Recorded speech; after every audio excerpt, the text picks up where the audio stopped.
bisa mengikuti penguraian firman Tuhan. Mendengarkan firman-Nya adalah roti kehidupan yang merupakan jaminan kita setiap hari. Bahkan pada hari yang ke-6 menjelang hari Sabat, saudara-saudaraku, kita harus mengumpulkan makanan ini 2 kali ganda untuk hari ini, untuk menyucikan kehidupan kita, tapi juga untuk membuat kita tentram damai. Itulah bekal kita pada masuk pada hari Sabat, perhentian yang Tuhan sediakan bagi umatnya yang percaya kepada Dia. Puji Tuhan. Kita akan masuk dalam kitab Wahyu pasal 3 yang kita sudah membaca sampai dengan ayat yang ke-13. Dalam Bible Study kita sudah masuk pada ayat 14 sampai dengan 22. Pagi hari ini kita akan ikuti kembali pembacaan dan ikutilah dengan baik-baik dalam pasal 3 ini, ayat 14 sampai dengan ayat 22, dalam nama Tuhan Yesus Kristus. Mari tolong dibaca secara keseluruhan. Dan tuliskanlah kepada malaikat jemaat di Laodikia, inilah firman dari Amin, saksi yang setia dan benar, permulaan dari ciptaan Allah. Aku tahu segala pekerjaanmu, engkau tidak dingin dan tidak panas. Alangkah baiknya jika engkau dingin atau panas. Jadi karena engkau suam-suam kuku dan tidak dingin atau panas, aku akan memuntahkan engkau dari mulutku. 17. Karena engkau berkata, aku kaya, dan aku telah memperkayakan diriku, dan aku tidak kekurangan apa-apa. Dan karena engkau tidak tahu bahwa engkau melarat dan malang, miskin, buta dan telanjang, maka aku menasihatkan engkau supaya engkau membeli daripadaku emas yang telah dimurnikan dalam api, agar engkau menjadi kaya, dan juga pakaian putih, supaya engkau memakainya, agar jangan kelihatan ketelanjanganmu yang memalukan. Melihat ketelanjangan ini melihat daging, jangan memandang daging. Terus, dan lagi minyak untuk melumas matamu, supaya engkau dapat melihat. Barang siapa kukasih, ia kutegur dan kuhajar. Sebab itu relakanlah hatimu dan bertobatlah. Relakan hati ditegur oleh Tuhan, relakan hati dihajar oleh Tuhan. Sesungguhnya saudara-saudaraku, dengan firman Tuhan yang kita dengar yang menyatakan kesalahan, itu sudah mampu untuk mengembalikan kita pada kesucian. Sudah cukup mampu. Waktu Tuhan menyampaikan firman lewat hamba Tuhan, kita dengar, kita mengerti, kita menyadari kesalahan kita mengaku di hadapan Tuhan dan Tuhan ampuni, itu sudah sangat cukup. Tapi karena seringkali kita tidak mau taat pada firman Tuhan, maka datanglah teguran Tuhan. Tuhan menegur dan menasihati. Kalau teguran dan nasihat masih kita tidak mau dengar, maka di sini katakan ku hajar, itu yang terakhir. Tuhan hajar, berikan pukulan. Sebetulnya kita tidak perlu sampai pada pukulan, sampai pada hajaran. Firman Tuhan yang kita dengar dengan baik itu dapat menyatakan keadaan kita, kekurangan kita, kesalahan kita untuk diakui. Tapi di sini, barang siapa kukasihi, ia kutegur, kuhajar. Ini adalah orang yang sudah mendengar firman, tetapi tidak mau mengerti firman, tidak mau melakukan firman. Maka kasih Tuhan datang merupakan teguran dan nasihat. Kalau ditegur oleh Tuhan, ini bukan Tuhan membenci kita. Kita banyak kali salah paham dengan cara Tuhan mengasihi kita. Dengan tegurannya kita tidak terima, kita tidak mau bersyukur. Nasihatnya kita mengelakkan diri dari nasihat Tuhan dan kita dirugikan. Tapi lagi Tuhan mengasihi kita, yang ini suatu tindakan Tuhan demi keselamatan kita adalah Dia mengajar. Dia mencambuk kita supaya kembali untuk menerima kesucian. Memang waktu hajaran itu disampaikan kita tidak senang, tetapi hasilnya nanti akan kita memperoleh kesucian. Itu sebabnya biar kita sadar, kita mengerti akan hal ini, Tuhan sangat mengasihi kita sekalian.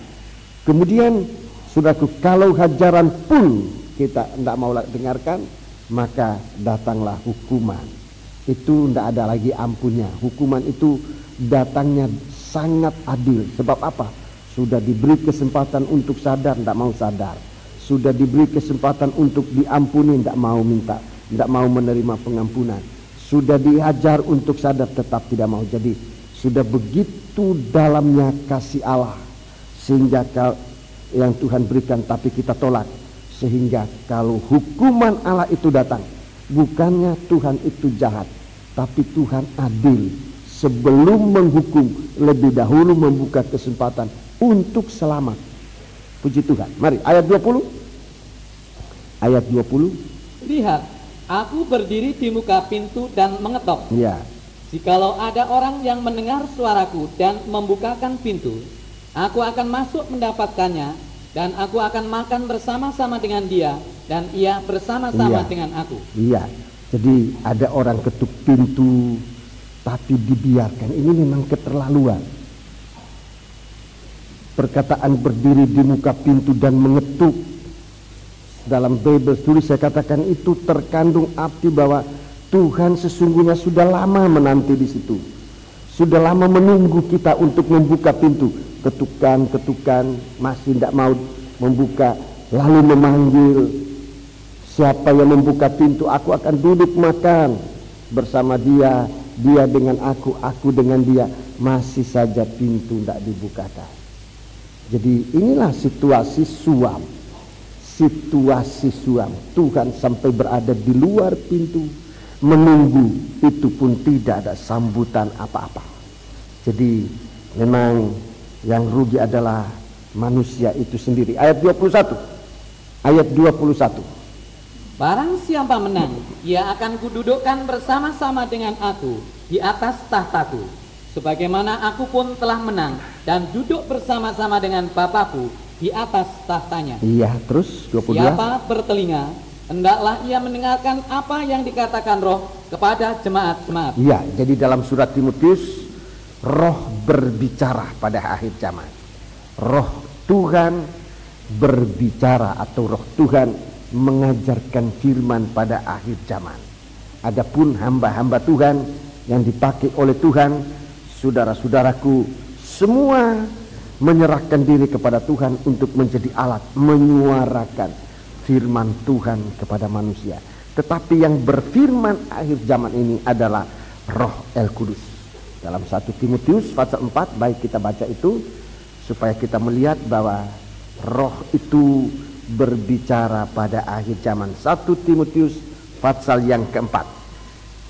1 Timotius pasal yang keempat ayat 1.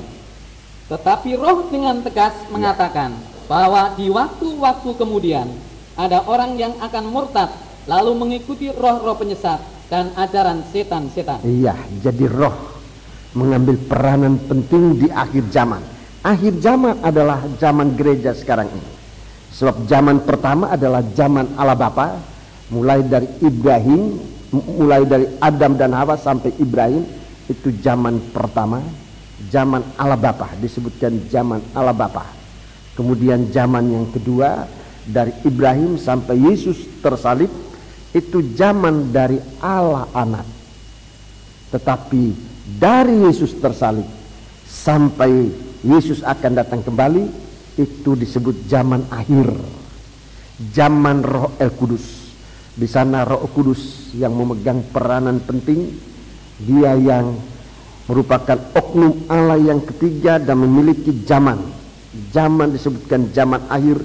Ini juga zaman Roh Kudus, disebut juga zaman gereja, disebut juga zaman kemurahan. Dan sesudah itu ada satu zaman lagi, 1000 tahun lamanya, itu zaman kerajaan damai sejahtera perhentian.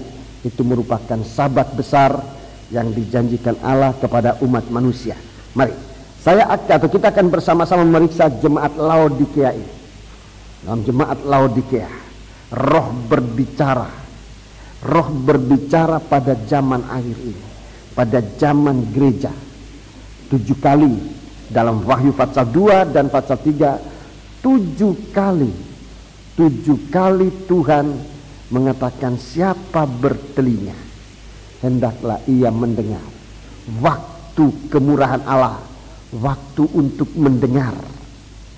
Sesudah itu nanti masuk pada zaman perhentian 1000 tahun. Waktu kita di sana adalah untuk memerintah bersama dengan Tuhan 1000 tahun lamanya. Sesudah itu nanti baru akan masuk ke Yerusalem baru, kekal. Itulah sorga yang sering kita istilahkan dengan istilah sorga. Mari. Ayat 14, tuliskanlah kepada malaikat jemaat di Laodikea. Ini yang bertanggung jawab. Malaikat jemaat adalah sidang jemaat, ya. Malaikat jemaat itu adalah sidang jemaat. Dia adalah bintang di antara sidang jemaat. Seorang gembala dalam sidang jemaat, seorang pemimpin dalam sidang jemaat. Dalam kitab Wahyu pasal 2-3 disebut malaikat sidang jemaat. Dia adalah bintangnya sidang jemaat. Betapa sidang jemaat akan menjadi dirundung dengan duka cita jikalau sidang jemaat tanpa gembala.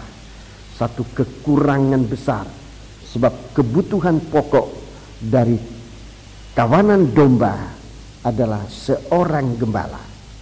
Itu kebutuhan pokok. Rumput hijau, air jernih, kandang, ini adalah tanggung jawab gembala.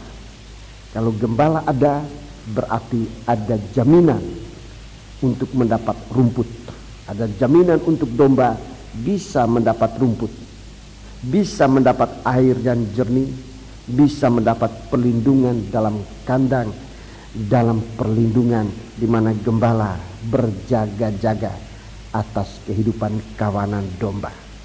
Jadi ini yang dibutuhkan pertama oleh domba, bukan rumput. Kalau domba mengutamakan hanya rumput, itu sebabnya banyak domba keluar kandang merumput sendiri, di mana-mana dia cari rumput, akhirnya tidak mendapatkan rumput. Tapi dalam cerita Alkitab diceritakan banyak tentang kalau domba itu, kalau anak-anak Tuhan itu mencari-cari makanannya sendiri, yang dia temukan bukan labu yang baik, tetapi labu liar, racun. Dia diracuni.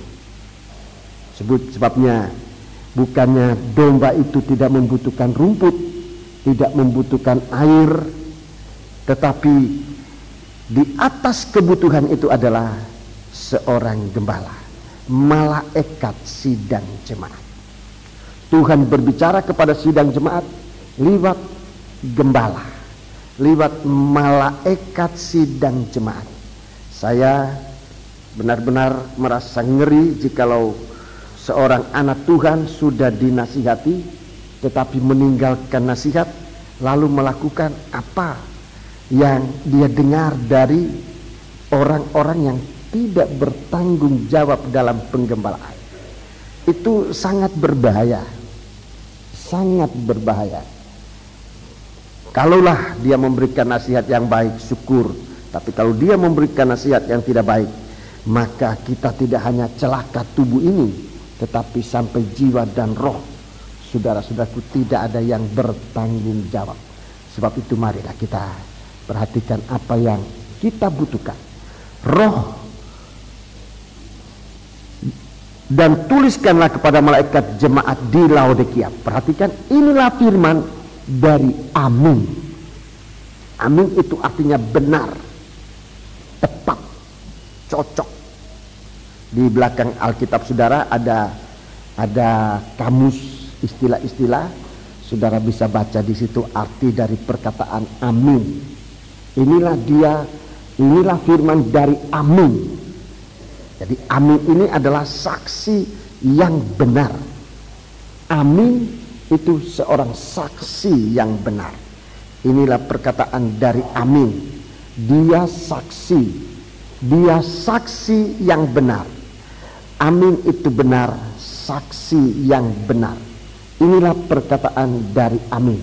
Dia saksi yang benar. Perhatikan, saksi yang setia dan benar. Dia punya nama sendiri adalah amin. Kebenarannya dibuktikan dengan kesetiaannya. Orang gak benar gak mungkin setia. Kebenaran dari saksi ini dibuktikan dari kesetiaan.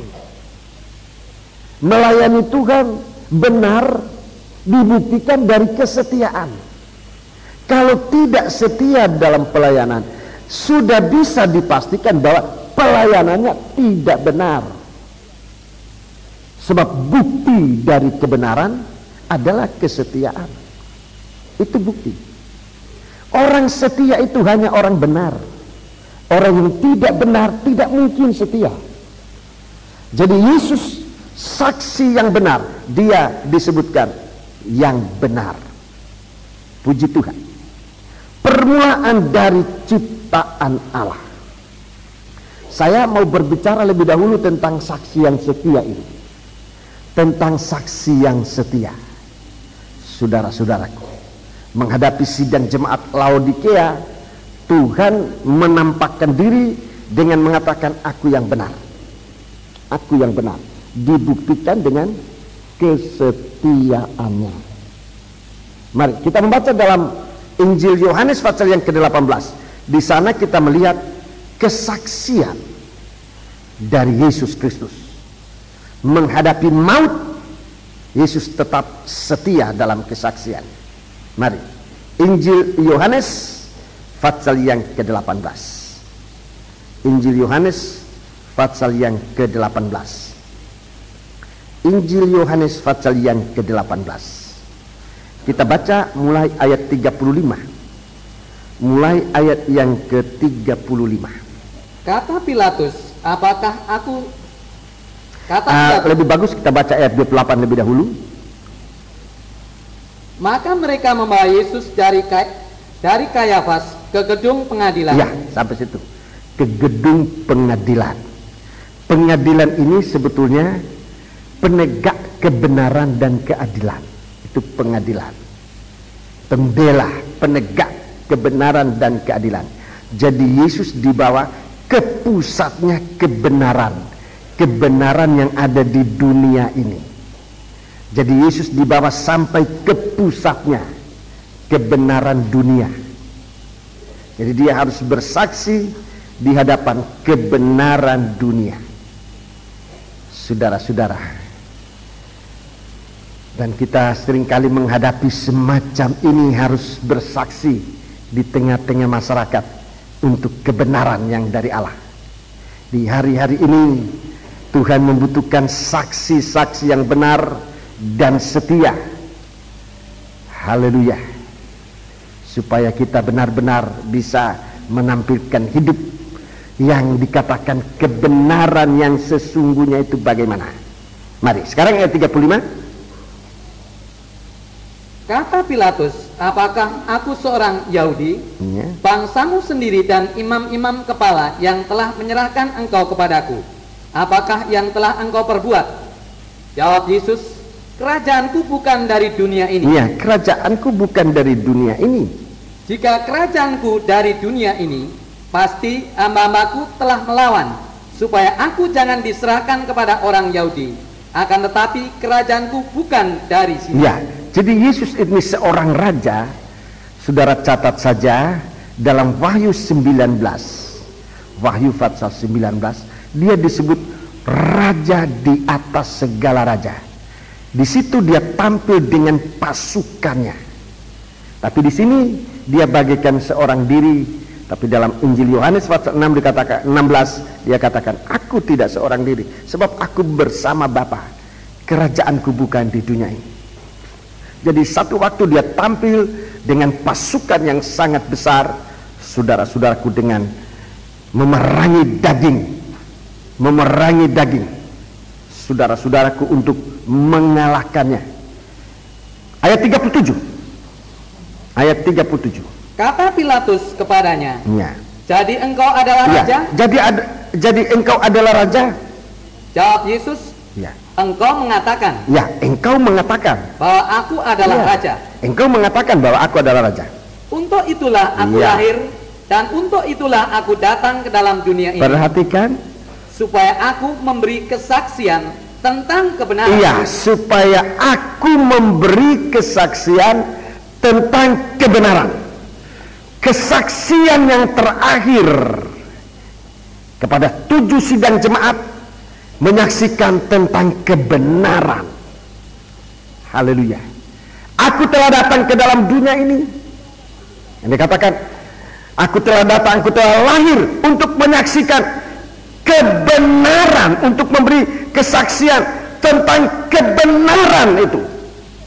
Terus, setiap orang yang berasal dari kebenaran mendengarkan suaraku. Orang yang lahir dari kebenaran, orang yang lahir dari kebenaran, dia akan mendengar suaraku. 38. Kata Pilatus kepadanya, apakah kebenaran itu? Apakah kebenaran itu? Jadi dari Pilatus sampai sekarang ini, saudara-saudaraku, soal kebenaran itu di dalam pengadilan masih merupakan suatu tanda tanya. Pilatus seorang hakim agung. Pilatus seorang hakim, sedikitnya hakim, tapi kalau kita baca di ayat lain, dia adalah hakim agung. Dia yang memutuskan putusan akhir yang tidak ada lagi bandingnya, tidak ada lagi kasasinya. Dia menyampaikan, saudaraku, putusan terakhir. Tapi Pilatus sendiri bertanya tentang apakah kebenaran itu. Apakah kebenaran itu? Dunia membutuhkan ini. Dunia sekarang ini membutuhkan kebenaran. Rasul Paulus dalam surat Roma mengatakan, tidak ada seorang pun yang benar, bahkan seorang pun tidak ada yang benar. Manusia kehilangan yang sangat besar ini, yang namanya kebenaran. Sampai di pusatnya kebenaran dan keadilan, di sana petugasnya masih bertanya tentang apakah kebenaran itu. Itu sebabnya biar kita duduk dengan telinga kita yang kita gunakan untuk mendengarkan suara Tuhan. Biar kita merindukan kebenaran itu, supaya kepada kita Tuhan berikan suara itu. Siapa yang berasal dari kebenaran bisa mendengar suaraku. Siapa yang bertelinga. Dalam kitab Wahyu, saudara-saudaraku, kesempatan itu lebih luas. Kalau di dalam pengadilan ini Tuhan hanya katakan, siapa berasal dari kebenaran, dia mendengar suaraku. Rasul Paulus mengatakan, Tuhan, semua orang sudah kehilangan kebenaran. Tidak ada seorang pun yang benar, bahkan seorang pun tidak. Dan jika demikian, bagaimana nasibnya manusia ini? Kalau tidak ada seorang pun yang bisa mendengar suara Allah, apa nasib manusia ini? Kecuali hanya akan dihukum. Itu sebabnya dalam suara yang terakhir dari Roh Kudus, kesempatan dibuka lebih luas. Siapa yang bertelinga? Tidak ada seorang pun manusia yang tidak bertelinga, kecuali telinganya dipotong. Tapi manusia dilahirkan bertelinga. Siapa yang bertelinga, hendaklah ia mendengar. Kesempatan dibuka begitu luas bagi kita sekarang. Siapa yang bertelinga, hendaklah ia mendengar. Mendengar apa? Mendengar suatu kebenaran, bahwa manusia ini akan diangkat oleh Tuhan setaraf dengan dia. Ini kebenaran yang banyak diragukan oleh manusia sekarang ini. Bahwa Yesus datang sebagai Raja untuk mengangkat manusia ini setaraf dengan Dia, sesuai dengan cara, sesuai dengan jalan yang dibuat oleh Yesus itu sendiri. Manusia ingin duduk di takhta itu, tapi tidak mau lewat jalannya Tuhan. Ini tidak benar. Manusia mau duduk, saudara-saudaraku, sebagai Raja bersama dengan Dia, tetapi mau lewat jalannya sendiri. Gerakan ini sekarang sangat berpengaruh di dunia. Gerakan ingin menjadi sama dengan Tuhan, tetapi tidak sama, tidak mau mengikuti jalan Tuhan. Mereka mau membuat jalan sendiri untuk bisa menjadi sama seperti Tuhan. Kita jaga tentang kegerakan itu yang sedang merajalela di bumi ini, terutama di negara-negara maju. Tapi bukan berarti di negara berkembang, di negara-negara yang masih terkebelakang, gerakan ini tidak bisa masuk. Dia masuk. Sebab itu saudaraku, mari kita perhatikan diri kita. Siapa bertelinga, hendaklah ia mendengar. Siapa yang bertelinga, biarlah ia mendengar. Demikian kata Roh pada akhir zaman. Biarlah ia mendengar. Siapa bertelinga, biarlah ia mendengar. Hendaklah ia mendengarkan apa yang dikatakan Roh kepada jemaat-jemaat. Roh yang sedang berbicara lewat seorang hamba Tuhan atau lewat siapapun juga. Tuhan mau berbicara buat kita sekalian. Jadi kalau Tuhan tampil di sini sebagai yang benar, datang diutus oleh Tuhan untuk menyaksikan kebenaran.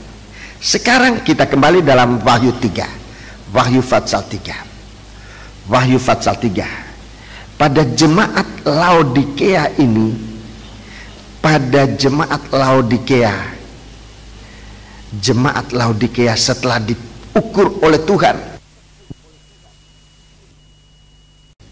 dengan termometer yang sesungguhnya, ternyata saudara-saudaraku, jemaat Laodikea tidak benar.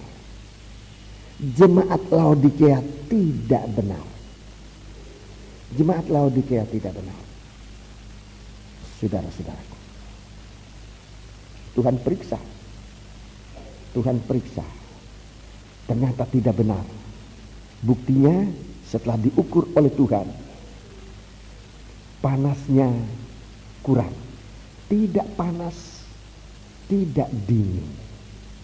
Suam-suam. Ini tanda dari keadaan tidak benar. Jangan mempersalahkan orang lain. Kalau saudara merasa ibadahmu suam, saudara bisa mempersalahkan orang lain, tetapi itu bukan suatu tanggung jawab. Bisa saja orang lain bersalah, tetapi kalau kita mempersalahkan orang lain, saudara-saudaraku, itu bukan suatu tanggung jawab di hadapan Tuhan. Mengaku kepada Tuhan itu lebih bagus daripada mempersalahkan orang lain. Kalau pelayananmu sudah suam-suam, saudara-saudaraku, itu tanda tidak benar, mencekam dalam hidup. Ada yang tidak benar. Mungkin tidak seluruhnya, tapi ada yang tidak benar. Tuhan sedang datang memeriksa kita di hari-hari ini. Sejauh mana kebenaran, sejauh mana kita hidup benar di hadapan Tuhan. Sementara kita tumbuh ini, saudaraku, sementara kita tumbuh untuk menuju kepada Kristus sebagai kepala, kebenaran ini mutlak dibutuhkan. Efesus 4. Efesus pasal 4. Lihat, kita ini bertumbuh. Gereja yang bertumbuh kepada Kristus sebagai kepala tidak mungkin melepaskan kebenaran. Mutlak dibutuhkan. Mari kita baca Efesus pasal 4. Efesus pasal yang keempat ayat 15. Tetapi dengan teguh berpegang kepada kebenaran di dalam kasih. Ya, berpegang teguh di dalam kebenaran. Jadi gereja, kondisi Gereja Tuhan pada akhir zaman, dia berpegang teguh pada kebenaran di dalam kasih. Ini yang akan diperiksa oleh Tuhan. Apakah gereja ini tumbuh atau tidak? Ukurannya apa yang ada pada tangan dari gereja itu? Apa dia memegang kebenaran di dalam kasih atau tidak? Kalau gereja Tuhan itu memegang kebenaran di dalam kasih, dia akan tumbuh ke arah dia, Kristus yang adalah kepala. Ulangi, baca sekaligus. Tetapi dengan teguh berpegang kepada kebenaran di dalam kasih, kita bertumbuh di dalam segala hal ke arah dia, Kristus yang adalah kepala. Iya, Kristus yang adalah kepala. Jadi ini gereja yang hidup, itu gereja yang bertumbuh. Gereja yang bertumbuh ke arah dia, Kristus adalah kepala. Dan yang namanya tumbuh ini jangan hanya diukur dari satu pihak. Oh, karena gereja ini banyak anggotanya ini tumbuh. Belum tentu. Kemana arah gereja ini dibawa? Kemana arah gereja ini dibawa? Dan Tuhan pertanggungjawabkan kepada malaikat sidang jemaat. Bintang dalam sidang jemaat itulah gembala. Kemana jemaat ini dibawa? Surat dialamatkan kepada gembala. Kalau jemaat itu punya kebenaran dalam kasih, dia tumbuh. Tapi kalau tidak mungkin tumbuh. Dia akan lain arahnya dan dia tidak bisa terpelihara. Ayat 16. Ayat 16, mari kita lihat. Daripadanya lah seluruh tubuh yang rapih tersusun. Seluruh tubuh rapih tersusun. Dan diikat menjadi satu oleh pelayanan semua bagian. Ya, semua bagian. Itu ada kaitan. Pelayanan dalam tubuh itu ada kaitannya. Jadi saudara-saudaraku, di dalam sidang jemaat kita tidak bisa membedakan afdeling ini, afdeling itu, bagian ini, bagian itu, saudara-saudaraku. Untuk kemudian kamu punya tugas hanya itu, kamu punya tugas hanya itu. Dalam sidang jemaat, dalam tubuh Kristus, saudara-saudaraku, pelayanan semua bagian itu benar-benar saling mengkait. Tidak bisa dipisahkan secara tegas. Kamu punya tugas hanya berdoa, nggak bisa. Orang berdoa itu juga bisa berkhotbah. Orang menyanyi itu juga bisa. Di satu waktu dibutuhkan jaga parkir, ya jaga. Oh, aku orang nyanyi tidak bisa kerja itu, bukan bagianku. Itu di dalam gereja tidak bisa ada istilah itu.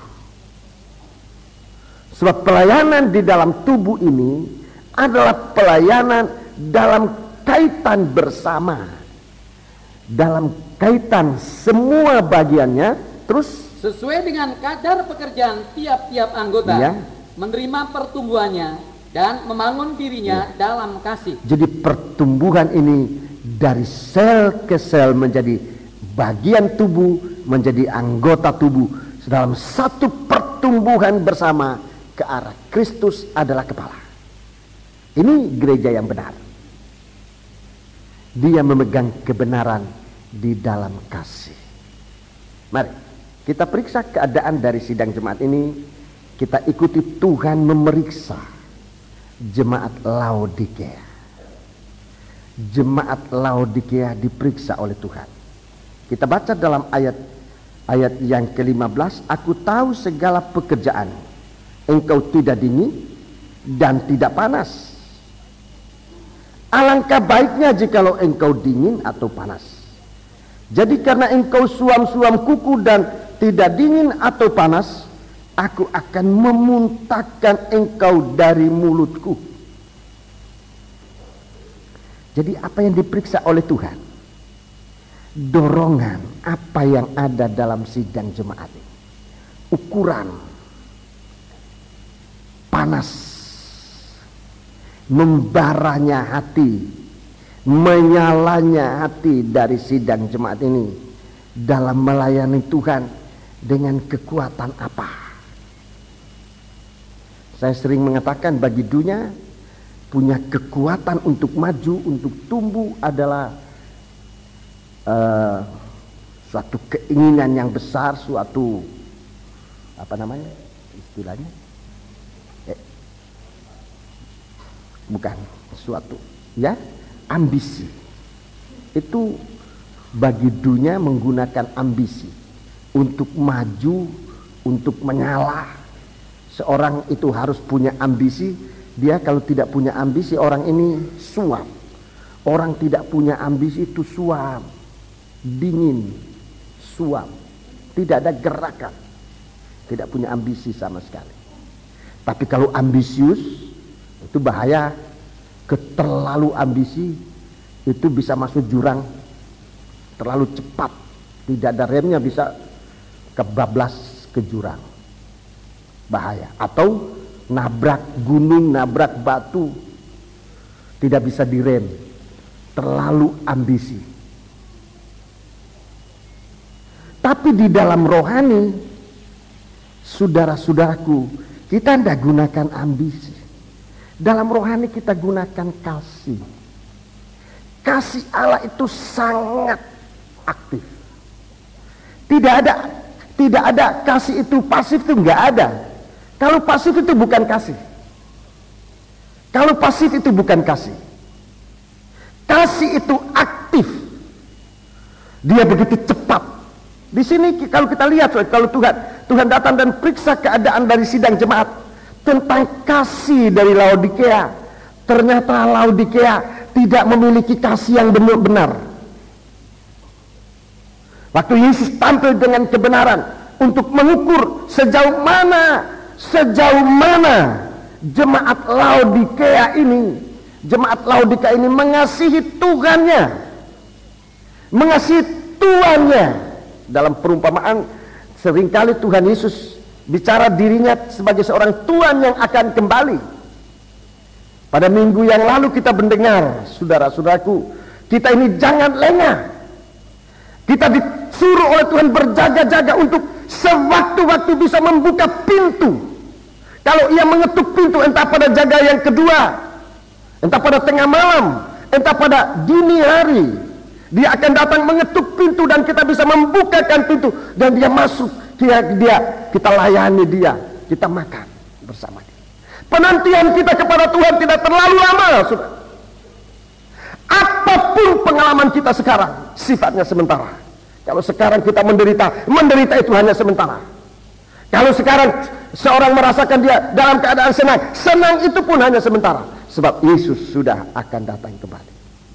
Pada jaga yang kedua atau ketiga, pada saat tengah malam atau dini hari, dia mengetuk pintu. Jamnya tidak ada seorang pun yang tahu. Berjaga-jagalah. Saudara-saudara, kita lihat jemaat Laodikea. Setelah Tuhan periksa tentang pintu yang dijaga, aku berdiri di muka pintu dan mengetok. Berapa lama Yesus sudah berdiri di muka pintu dan mengetok? Pintu tidak dibukakan. Ini tanda, saudaraku, bahwa jemaat Laodikea tidak mengasihi Tuhannya. Dia tidak menanti kedatangan Tuhannya. Lengah. Setelah diuji oleh Tuhan, kebenaran apa yang ada dalam sidang jemaat Laodikea bukan kebenaran di dalam kasih. Mereka lengah. Dan itu membuat jemaat ini katakan, kamu suam. Dan Tuhan katakan, aku ludahkan kamu dari mulut. Kalau ballpoint saya buang, saya bisa ambil lagi. Tapi kalau ludah saya buang, nggak mungkin diambil lagi. Nggak mungkin.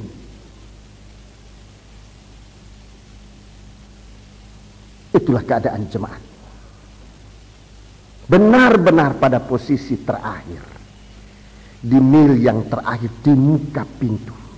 Suatu penolakan terjadi di muka pintu. Saudara-saudaraku, dalam Injil Matius kita dengar bagaimana orang datang mengetuk pintu dan Tuhan katakan, aku tidak kenal kamu. Penolakan terjadi di langkah terakhir. Kenapa? Sebab pertumbuhan itu tidak benar. Setelah Tuhan periksa tentang kasih dari jemaat Laodikea, Tuhan menemukan tidak ada kasih. Aku mengetuk pintu, pintu tidak dibukakan bagiku. Pintu tidak dibuka. Jadi ini yang pertama Tuhan periksa pada jemaat Laodikia ini. Tuhan periksa tentang kasih.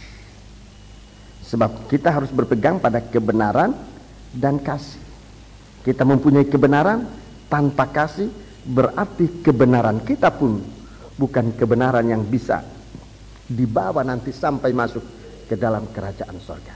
Perlu kita sadar untuk merestorasi kembali hidup kita ini. Di dalam Kidung Agung Fatsal 5 kita lihat. Dalam Kidung Agung Fatsal 5, nyanyian Sang Kekasih, ini Kidung Agung, nyanyian besar, saudara-saudaraku. Kidung Agung Fatsal 5 kita lihat di sana suatu gambaran yang sama dengan keadaan Laodikia. Kidung Agung Fatsal yang kelima. Kidung Agung Fatsal yang kelima kita baca. Kidung Agung Fatsal yang kelima. Haleluya. Kita membaca ayat yang kedua. Mulai ayat yang kedua. Kidung Agung Fatsal 5 kelima. Kita baca mulai ayat yang kedua. Aku tidur, tetapi hatiku bangun. Ya, aku tidur, tapi hatiku bangun. Enggak tidur, enggak bangun. Ini jemaat. Tidur yang enggak, bangun yang enggak. Aku tidur, tapi hatiku bangun. Ini jemaat. Saudara bisa merasakan siksanya kalau di suatu malam saudara ada di tempat tidur, pejamkan mata, tapi hatimu enggak bisa tidur. Wah, itu suatu penderitaan. Kasih yang tidak benar itu membuat manusia menderita. Manusia mungkin katakan, mungkinlah inilah yang manusia namakan kasih buta. Kasih itu buta. Kasih buta itu kasih yang membabi buta. Seruduk sana, seruduk sini. Itu kasih membabi buta. Siapa saja. Serodok sana, seruduk sini. Tidur tidak, bangun tidak. Aku tidur tapi hatiku jaga, hatiku bangun. Ini berada di tengah-tengah, panas tidak, dingin tidak. Aku tidur tapi hatiku bangun. Terus dengarlah kekasihku mengetuk. Dia dengar kekasihku mengetuk. Yang mengetuk itu kekasih, bukan pencuri. Kekasihku mengetuk pintu. Dengar kekasihku mengetuk pintu. Bukalah pintu, Dinda manisku. Waduh, ini istilahnya, oh manisku. Tidak teriak-teriak seperti orang pulang mabuk, tidak. Prokol-prokol, buka pintu, buka pintu. Enggak. Buka pintu manisku. Coba baca. Bukalah pintu, Dinda manisku. Nah, bukalah pintu, Dinda manisku. Baru suara itu seharusnya sudah menggairahkan hati sang kekasih. Bukalah pintu, Dinda manisku. Merpatiku. Ya. Idam-idamanku. Wah, itu udah ada lagi kata-kata yang semua sudah dicurahkan ini. Tuhan menyatakan kasihnya dengan sepenuh-penuh hati. Ya Dindaku, apalagi manisku, merpatiku, idam-idamanku, dicurahkan sama sekali. Saya benar-benar merasa kekuranganku di hadapan Tuhan kalau membaca ini. Ya, di sini istriku ada, dia jadi saksi. Wah, saya jarang itu, atau mungkin tidak pernah sekaligus, oh Dindaku, oh manisku, oh merpatiku, nggak pernah. Mak, paling itu sudah paling manis itu. Mak, sudah paling manis itu, nggak pakai Dindaku, nggak pakai itu. Mungkin tabiat saya memang kasar, ya itulah halusnya saya, mak, itu aja. Tapi ini saya habis-habis kasih. Sampai hati orang ngetuk pintu dengan suara manis itu, aduh. Tapi orang tidur ya enggak, bangunnya enggak. Suap. Nikah kalau sudah semacam ini, saudara-saudaraku, suap. Terus karena kepalaku penuh embun. Wah, ini kepalaku ini sudah penuh embun, terus Dan rambutku penuh tetesan embun malam. iya, sebenarnya ketukan itu aja sudah dinanti-nantikan sekian lama. Begitu bunyi sedikit mungkin cecak aja bangun. Wah, ini kekasihku datang. Ini sudah diketuk, nggak mau datang. Sudah disebut manisku, nggak mau datang. Sudah semuanya dicurahkan, masih nggak mau. Sudah memelas. Rambutku ini sudah basah. Aku ini kedinginan di luar. Masih saja tidak ada jawaban. Sekalinya jawaban, dengarkan jawabannya. Bajuku telah kutanggalkan. Ini jawaban. Bajuku sudah kutanggalkan. Apakah aku mengenakannya lagi? Aku sudah tanggalkan baju, masa aku pakai baju lagi? Kakiku telah kubasuh. Kakiku telah kubasuh, masakan? Apakah aku akan mengotorkannya pula? Aku sudah bersih, kakiku sudah bersih, masa aku kotorkan lagi? Terus? Kekasihku memasukkan tangannya melalui lubang pintu. Melalui lubang pintu. Ini Berdebar-debar. usaha kasih dari Tuhan luar biasa. Usaha kasih dari Tuhan terhadap mempelai yang bangun tidak, tidur tidak. Segala pernyataan kasih sudah dicurahkan. Sekarang usaha yang terakhir, tangannya. Dari lubang pintu, tangannya. Tangan yang bagaimana? Ayat 4 coba. Kekasihku memasukkan tangannya melalui lubang pintu. Iya, terus berdebar-debarlah hatiku. Baru hatiku berdebar-debar. Tapi ya masih di tempat tidur. Terus aku bangun untuk membukakan pintu bagi kekasihku. Tanganku bertetesan mur. Bertetesan cairan mur jari-jariku pada pegangan kancing pintu. Iya, terus kekasihku kubukakan pintu. Baru buka pintu, tetapi kekasihku sudah pergi. Kekasihku sudah pergi. Lenyap. Seperti pingsan aku ketika menghilang. Ku cari dia, tetapi tak kutemui. Ku panggil, tetapi tak disautnya. Terima kasih, sampai di situ. Jadi ini suatu musibah yang benar-benar dahsyat yang dialami oleh gereja akhir zaman tanpa sadar. Ini musibah. Ini musibah. Ini musibah. Kita merindukan masuk menjadi mempelai. Kita sudah berpakaian. Kita sudah bersih. Tetapi mempelainya nggak ada. Wah, itu musibah. Musibah itu. Mempelai sudah sekian lama jahit baju, sudah siapkan, sudah semua siap untuk masuk menjadi mempelai. Di waktu saatnya mempelai nggak datang, dicari nggak ada, sudah hilang. Ini musibah. Ini musibah. Memalukan. Itulah keadaan dari gereja Tuhan di akhir zaman. Jadi dua keadaan, saya perhatikan, dua keadaan dari gereja Tuhan di akhir zaman. Ini juga keadaan dari jemaat Laodikea. Pertama, aku tidur tapi hatiku bangun. Artinya tidur tidak, bangun tidak.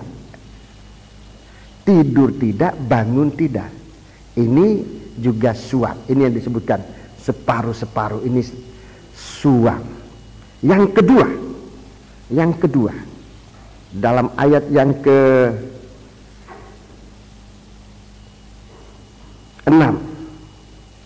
pingsan, seperti pingsan aku ketika ia menghilang.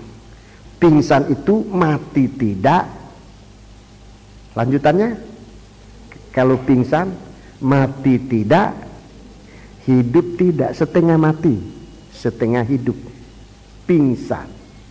Itulah keadaan Kristen di akhir zaman. Tidur ya enggak, masih masuk gereja. Tapi dikatakan bangun ya enggak. Begitu lamban. Begitu lamban. Dilihat aja dalam geraknya, begitu lamban terhadap Allah. Begitu lamban reaksinya terhadap firman Allah. Firman Allah sudah menyatakan kasihnya bertubi-tubi, merpat dinda, manisku, merpatiku, idam-idamanku, sampai menunjukkan korbannya. Kepalaku ini sudah penuh embun, sudah dingin.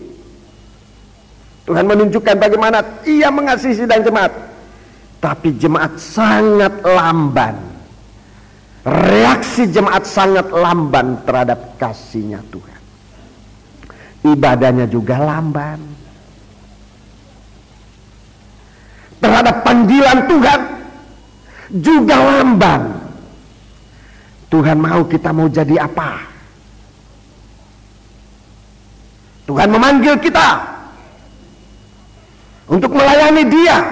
Untuk apa? Untuk apa? Tuhan selalu memanggil kita. Bahkan dalam keadaan kita tidak berdaya, Dia memanggil kita, datang kepadaku, hei kamu yang berlelah, yang letih lesu, datang kepadaku. Masih tidak ada reaksi cepat, lamban. Mengapa? Ya itulah orang tidur ya tidak, bangunnya tidak. Sudah suara itu didengar, ku dengar suara kekasihku. Dia bisa lihat tangan itu dimasukkan di lubang pintu, tapi tidak bisa ada reaksi. Suap. Kalau keadaan semacam itu dan Tuhan datang, saudara-saudaraku, jangan nanti menyesal. Baru bangun Tuhan sudah tidak kita ketemukan lagi. Baru ingin melayani Tuhan, sudah tidak ada kesempatan. Baru mau jadi sangkor, sudah tidak ada kesempatan. Baru mau main musik, tidak ada kesempatan. Sebab dulu kesempatan-kesempatan di mana panggilan Tuhan. Apa yang kita kemukakan kepada Tuhan? Apa yang kita kemukakan kepada Tuhan? Aku sudah, bajuku telah kutanggalkan, apa akan aku mengenakannya lagi? Baju di sini, saudara-saudaraku, bicara tentang kebenaran. Kebenaran. Dia merasa benar. Dia merasa benar. Orang di tempat tidur ya pakai pakaian tidur. Masa mesti menghadap tamu dengan pakaian tidur? Kelihatannya benar. Aku sudah pakai pakaian tidur. Masa aku mesti ganti baju lagi baru? Saudara-saudara, baju itu bicara tentang kebenaran. Kebenaran diri sendiri itu tidak bisa menjadi ukuran tentang kasih. Kalau ditinjau memang kamu benar, kamu sudah di tempat tidur, Tuhan tahu. Tapi kalau sekarang Tuhan ingin kita melayani Dia, Dia tidak ingin kita melayani Dia dengan kebenaran diri sendiri yang ada pada kita. Sementara Ia sudah menunjukkan bahwa kepalaku sudah kena embun, Ia sudah digantung di atas kayu salib, menderita, Dia mati ganti kita, supaya kita dibenarkan oleh Dia. Untuk apa kebenaran ini? Kalau bukan untuk melayani Tuhan. Kita dulu orang berdosa, kita dulu orang jahat, kita dulu orang melawan Tuhan. Tapi Tuhan ampuni kita, Tuhan basuh kita dengan darahnya. Untuk apa Tuhan ampuni kita kalau bukan untuk melayani Tuhan? Saudara-saudara, sekarang Tuhan datang, ayo, kamu sudah diampuni, kamu sudah menerima kebenaran lewat pengampunan Tuhan. Kita sudah bisa menghadap Tuhan, kita bisa merasakan hadiratnya, kita bisa mendengar suaranya. Bukankah itu kasih Tuhan? Bukankah itu suatu kesempatan untuk kita melayani Dia? Pelayanan yang sangat sebenarnya dinantikan oleh mempelainya, yaitu membuka pintu. Itu pelayanan terakhir kita.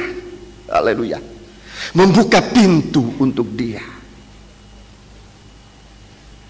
Kita sudah berlelah-lelah sekian lama ibadah dan sebagainya. Di saat terakhir hanya untuk membuka pintu. Tapi kita terlambat. Reaksi kita terhadap kasih Allah terlalu lambat. Oleh sebab kita berpegang pada kebenaran sendiri. Tuhan, Waktu saya dipanggil oleh Tuhan, hampir saya ditinggalkan oleh Tuhan. Sebab saya mau mengemukakan alasan-alasan yang masuk akal, suatu kebenaran yang masuk akal. Untung Tuhan tidak lepaskan saya untuk dipanggil oleh Tuhan menjadi seorang hamba Tuhan. Itu saya dipanggil oleh Tuhan, saya sangat muda waktu itu, masih sangat muda, masih belum 17 tahun umur. Saya dipanggil oleh Tuhan untuk jadi pendeta. Saya nggak mau, saya tidak mau. Alasan saya tepat, saya masih sekolah. Tuhan, tunggu kalau saya tamat. Waktu itu saya cuma minta tamat SMA. Tuhan, kalau saya tamat SMA baru saya mau. Tapi sesungguhnya hati saya nggak mau. Memang waktu sesudah SMA saya lupa panggilan itu. Tapi untung Tuhan masih datang lagi untuk kedua kali ini, dan Tuhan begitu keras berbicara, begitu keras dalam hati saya, sampai suara itu seperti saya dengar di telinga ini, padahal itu suara di hati. Begitu kerasnya suara itu sampai jelas saya dengar, seperti saya dengar dengan telinga ini, bahwa Tuhan menjaminku dalam menjadi hamba Tuhan. Dan itu betul saya alami sampai hari ini. Jaminan Tuhan itu betul. Apa yang dulu saya ragukan, yang saya kejar lewat sekolah dan sebagainya, dan segala kesempatan. Setelah berapa tahun Tuhan datang kembali, dan Tuhan menolong saya. Saya tidak bisa bayangkan kalau waktu itu saya masih mengeraskan hati. Di tengah-tengah panggilan saya sudah masuk di ladang Allah, saya masih digoda. Hampir terjadi penyimpangan. Tapi Tuhan tolong. Sekarang saya menjadi mengerti. Sekarang saya bersaksi di hadapan sidang jemaat. Kalau Tuhan manggil kita, kalau jelas itu panggilan Tuhan, apa saja yang Tuhan mau percayakan kita. Tidak semuanya jadi gembala, enggak semua. Sekian 1000 orang lebih ini hanya satu yang khotbah. Enggak usah semua khotbah. Ada banyak pekerjaan, ada banyak. Barusan saudara nelpon saya, Om, saya sebetulnya dulu dipanggil oleh Tuhan, tapi saya abaikan. Sekarang apa yang saya lakukan? Saya suruh gabung di dalam gereja ada.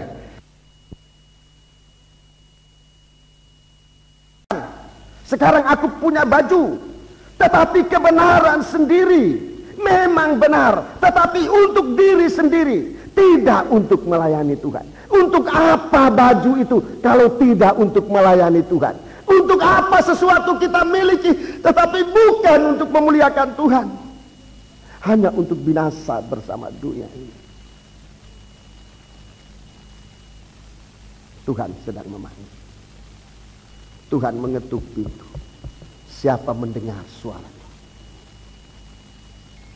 Jawaban kita sangat menyakitkan hati Tuhan. Sangat menyakitkan hati Tuhan. Seperti jawabanku dulu. Tapi untung saya masih punya waktu. Kalau seandainya sekarang saya berbuat begitu, sementara waktu ini sudah makin dekat. Ini terjadinya kurang lebih 40 tahun yang lalu, saudara-saudara. Kurang lebih 40 tahun yang lalu. Sekarang sudah lebih dekat kedatangan Tuhan. Apa masih ada waktu untuk Tuhan datang kedua kali mengetuk pintu? Jangan-jangan terjadi semacam ini, baru kita mau buka pintu, kekasihku sudah pergi. Sebab kita mempertahankan kebenaran kita. Aku sudah tanggalkan jubahku, bajuku, sekarang aku di tempat tidur. Masakan aku mau ganti baju lagi untuk sekarang? Kesaksianku adalah Tuhan tidak pernah menipu. Gak pernah. Saya tidak ditipu oleh Tuhan. Waktu saya lepaskan semua untuk melayani Tuhan. Sekarang kesaksian, Tuhan tidak menipu. Tuhan tidak merugikan. Tuhan datang memberkati. Daging yang menipu. Tetapi kita sering banyak ikut daging, ikut penipu. Lepaskan kebenaran, kita ikut daging yang menipu. Raja Daud dia katakan, semua daging pendusta. Semua daging pendusta. Tidak ada daging yang benar.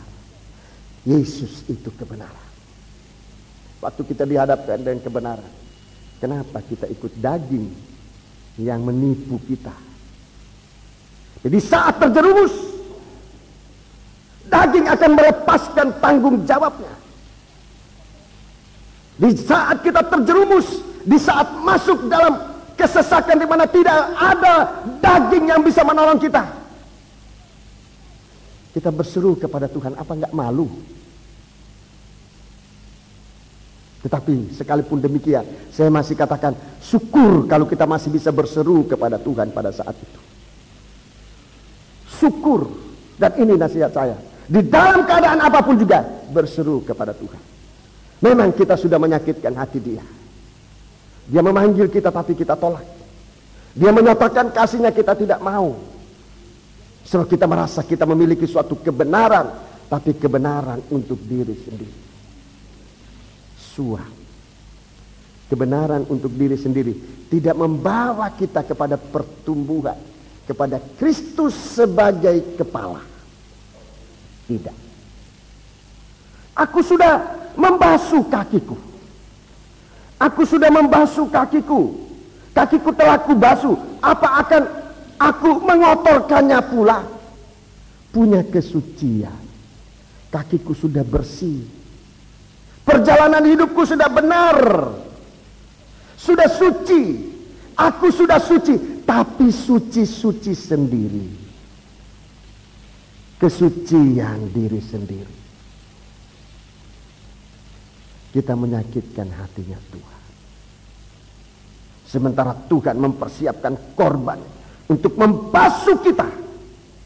Demi kasihnya Ia sudah berkorban untuk membasuh, untuk menyucikan kita, untuk menyempurnakan kita dan berada di hadapan hadiratnya tanpa cacat dan celah, tanpa kerut, tetapi dalam satu sinar kemuliaan. Jemaat Laodikea semacam ini. Kalau Tuhan periksa, saudaraku, Tuhan periksa tentang kasihnya. Ternyata jemaat Laodikea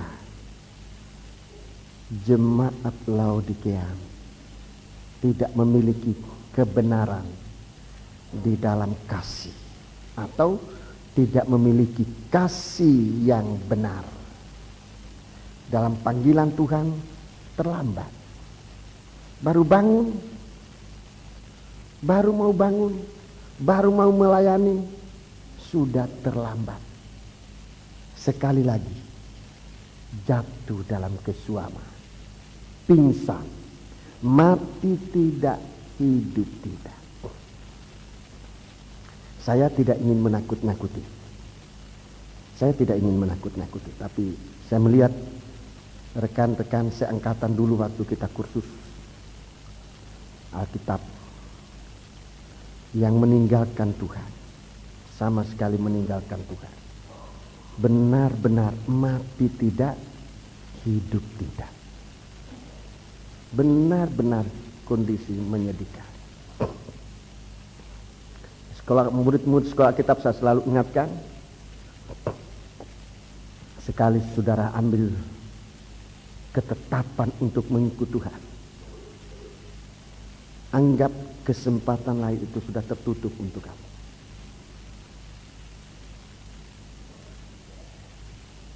Ketetapan itu sudah tepat, tapi jaga.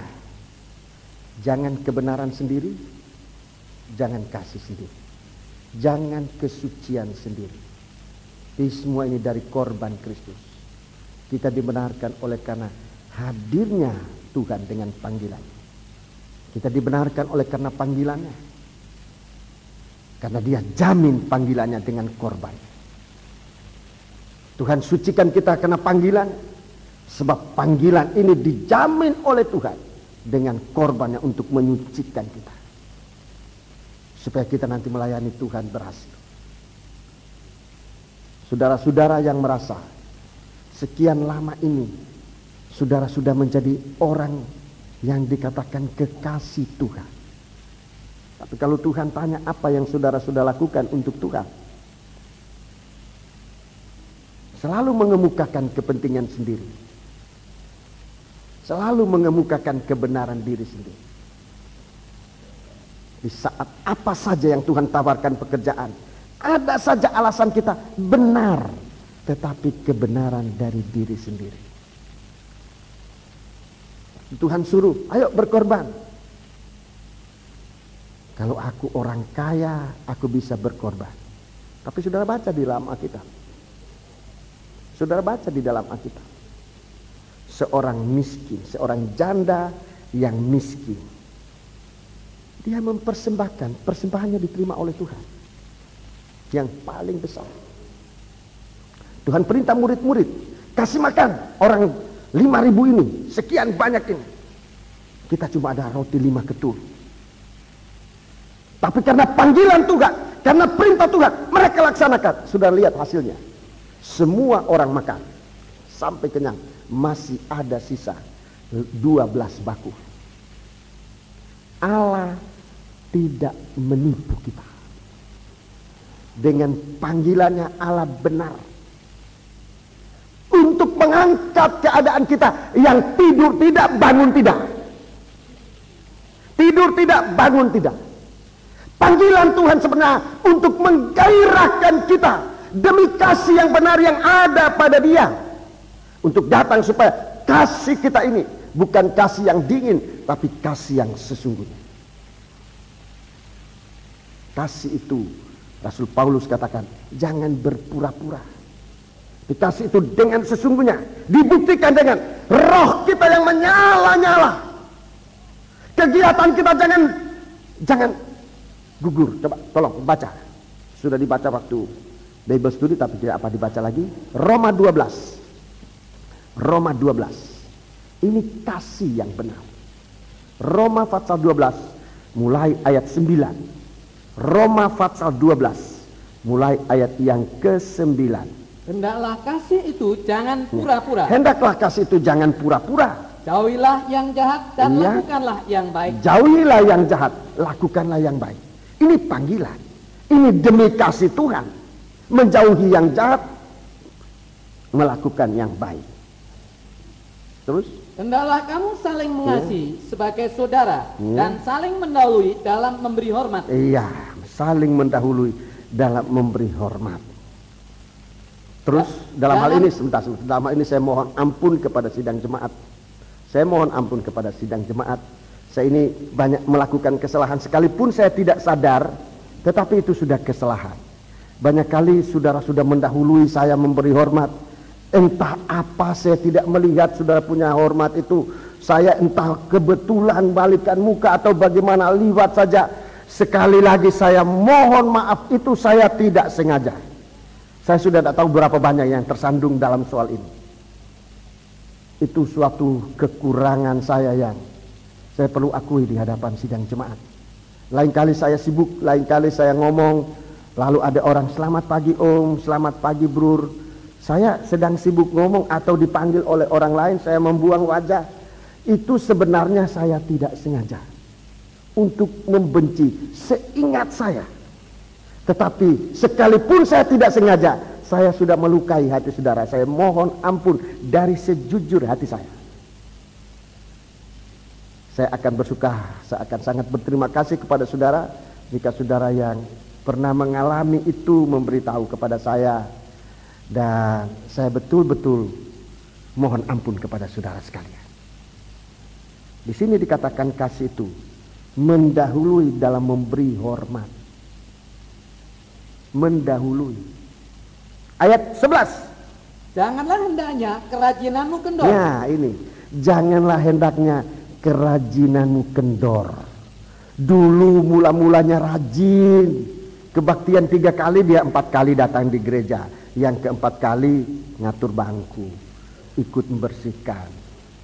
3 kali kebaktian, yang ke-4 kali turut membersihin gereja. Rajin. Tapi lama-lama jadi 3 kali, lama-lama jadi 2 kali, lama-lama jadi 1 kali, lama-lama 1 kali pun setahun sekali sampai akhirnya sudah tidak datang-datang lagi. Jangan kiranya kerajinanmu kendor. Biarlah rohmu menyala-nyala dan layanilah Tuhan. Rohmu menyala-nyala, membara untuk menyala-nyala. Ini kasih. Ini kasih yang benar. Di dalam bagian ini saudaraku, ayat 9 sampai 21, nasihat untuk hidup dalam kasih. Nasihat untuk hidup dalam kasih. Saudara baca di rumah sampai ayat 21. Saudara akan lihat jelas di situ. Jadi jangan seperti jemaat Laodikea, baru membuka pintu, kekasihku sudah pergi. Kalau saudara baca akibatnya, dia mencari-cari, dia dipukuli. Coba kita baca ayat, kita kembali dalam Kidung Agung tadi. Ini akibatnya kalau terlambat reaksi terhadap kasih Tuhan. Ayat 7. Aku ditemui peronda-peronda kota. Iya, ditemui satpam, ditemui peronda-peronda kota. Dipukulinya. Dilukainya. Selendangku dirampas. Oleh penjaga-penjaga tembok. Ini sangat dipermalukan. Terus, kusumpai kamu putri-putri Yerusalem. Bila kamu menemukan kekasihku, apakah yang akan kamu katakan kepadanya? Katakanlah bahwa sakit asmara aku. Terlambat. Sudah dipukuli. Gak perlu dipukuli dulu. Jangan terlambat. Kalau Tuhan panggil kita, saudara-saudaraku, pada saat itu daging juga turut bersuara. Dari pengalamanku dan pengalaman teman-teman yang dipanggil oleh Tuhan, di saat panggilan Tuhan datang, daging juga menawarkan, semuanya indah. Tetapi tawaran daging, tidak ada seorang pun yang benar. Tidak ada daging yang benar. Daging itu menipu. Yang ikutkan tawaran daging, pada akhirnya dia benar-benar terlambat. Terlambat untuk mengalami ini. Babak belur, dipukuli. Ada selendang dicopoti, diambil, dan selanjutnya gitu. Baru mau cari-cari, di mana kekasihku. Kalau kamu ketemu dia, katakan, aku sakit asmara. Kenapa ndak dari tadinya mau menyatakan kasih kita kepada Tuhan? Ini yang pertama, keadaan dari jemaat Laodikea. Itu diuji tentang kebenaran, tentang kasih, ternyata tidak benar. Sekarang kita maju, kita masih gunakan waktu, kita kembali di dalam kitab Wahyu. Ada dua perkara yang diuji oleh Tuhan yang ada pada jemaat Laodikea. Kasih, jemaat Laodikea harusnya hidup dalam kasih. Saya sudah katakan, kasih itu mengikat kemuliaan. Tanpa kasih, selendang itu pun dilucuti, tidak ada kemuliaan sama sekali. Kasih itu pengikat kemuliaan. Di mana ada kasih Allah, di sana kemuliaan Allah dicurahkan. Jemaat Laodikea tidak ada kemuliaan. Maafkan, dia bagaikan ludah yang diludahkan. Sebab tidak memiliki kasih yang benar. Sekarang yang kedua, yang diperiksa oleh Tuhan, yang dianggap oleh jemaat Laodikea mereka mempunyai, yaitu kekayaan. Ayat 17. Karena engkau berkata, aku kaya, dan aku telah memperkayakan diriku, dan aku tidak kekurangan apa-apa. Dan karena engkau tidak tahu, nah ini saya ulangi, engkau tidak tahu, kaya tapi nggak mengetahui keadaannya. Engkau merasa kaya tapi engkau tidak tahu. Dengarkan, bahwa engkau melarat dan malang, dan miskin, buta, dan telanjang. Ini keadaan sebenarnya dari jemaat Laodikea. Dia merasa kaya. Di dalam Amsal, kitab Amsal, kita melihat keadaan ini. Dalam kitab Amsal pasal yang ke-13. Amsal pasal yang ke-13. Kitab Amsal pasal yang ke-13. Ini juga keadaan jemaat Laodikea. Amsal pasal yang ke-13. Kitab Amsal pasal yang ke-13.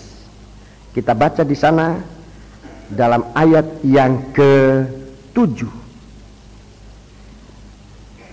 Ada orang yang berlagak kaya. Ya, ini jemaat Laodikea. Berlagak kaya. Ada orang berlagak kaya. Terus? Tetapi tidak mempunyai apa-apa. Tapi tidak mempunyai apa-apa. Ini jemaat Laodikea. Punya kekayaan tapi tidak benar.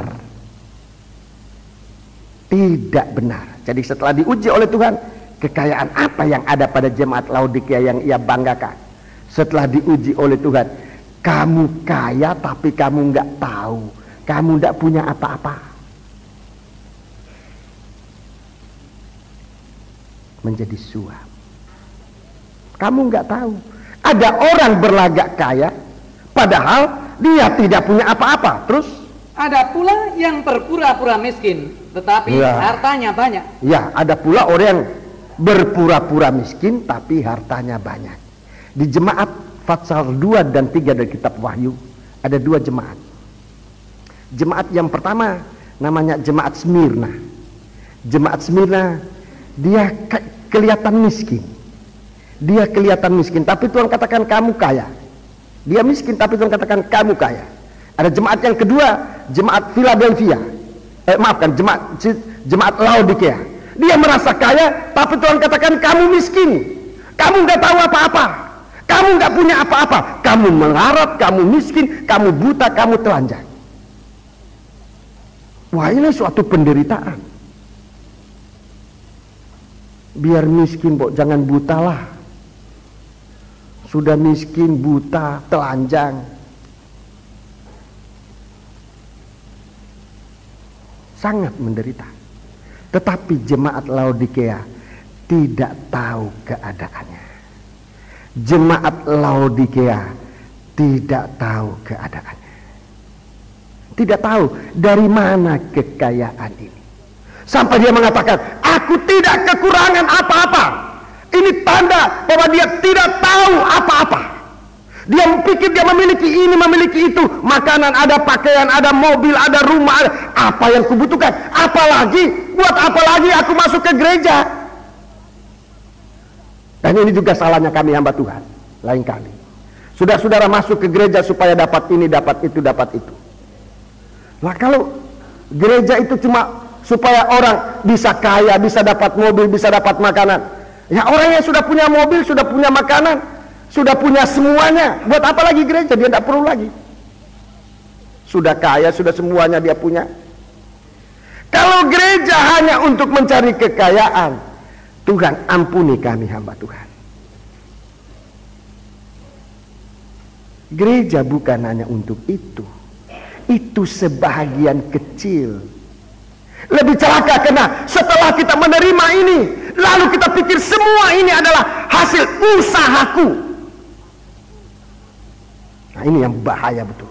Setelah menjadi kaya, setelah menerima segala sesuatu, lalu jadi seperti jemaat Laodikea, aku sudah punya ini. Mulai perintah sana, perintah situ, sampai pun dengan khotbah pendeta harus diatur.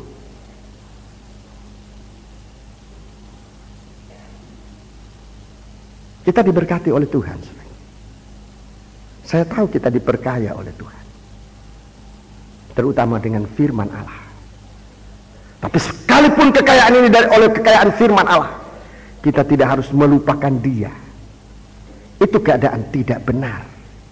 Kekayaan yang kita miliki, baik itu firman dari Dia, kita hanya menerima dari Dia. Baik itu harta dari Dia, kita hanya menerima dari Dia.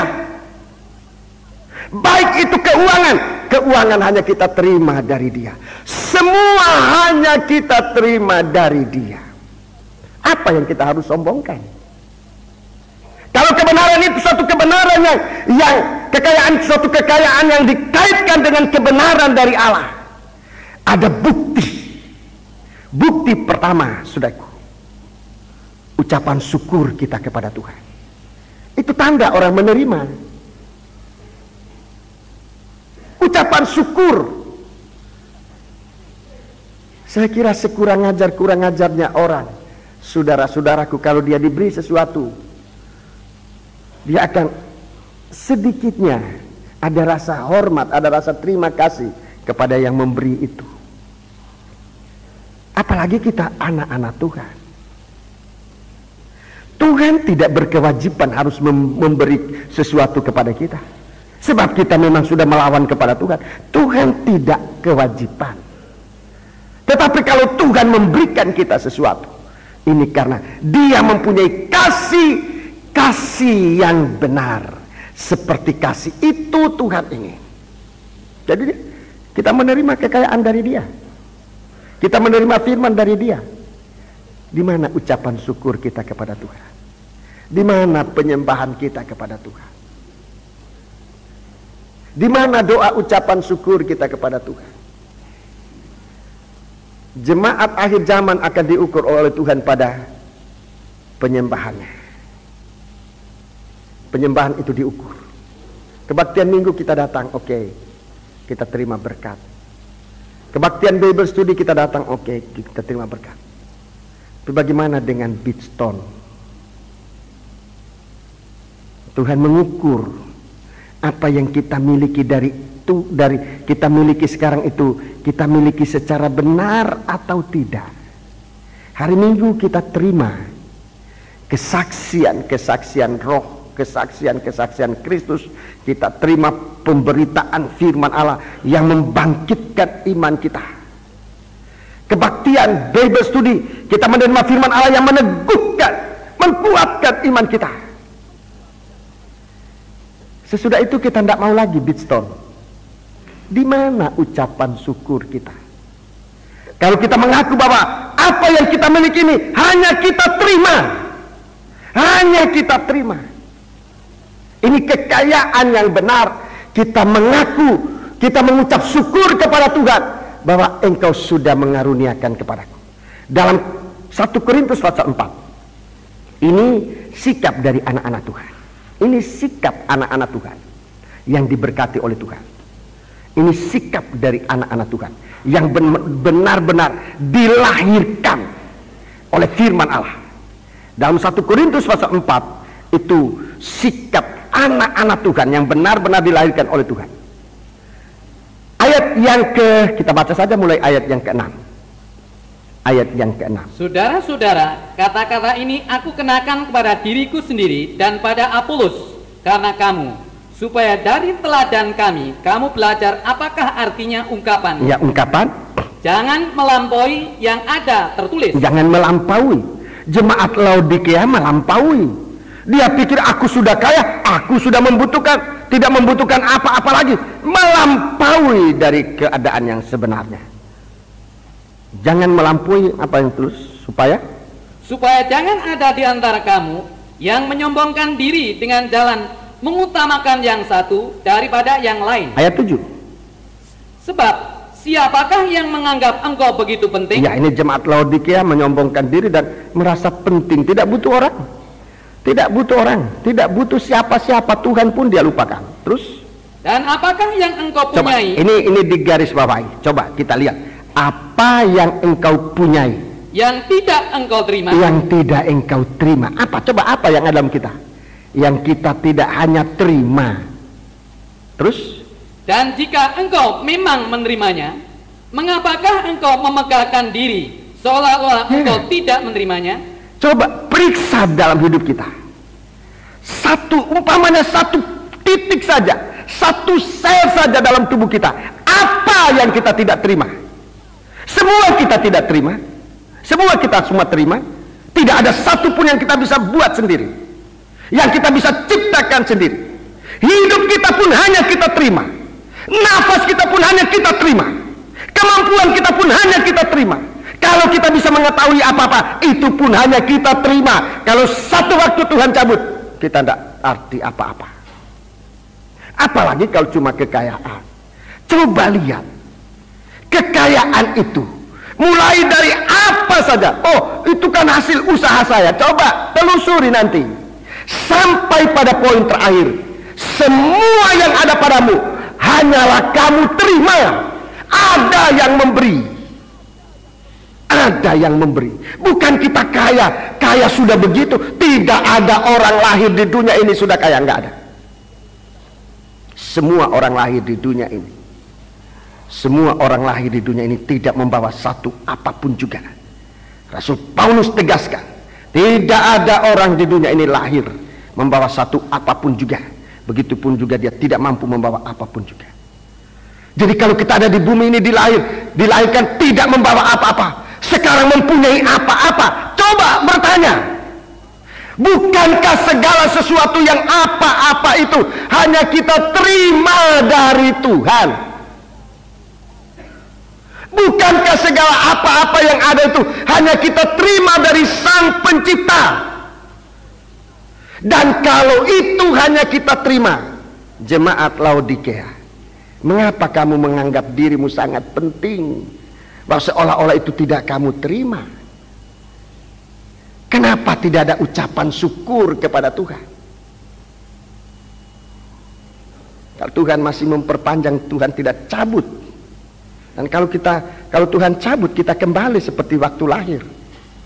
Saudara-saudaraku, di saat itu tangisan itu tidak ada arti apa-apa.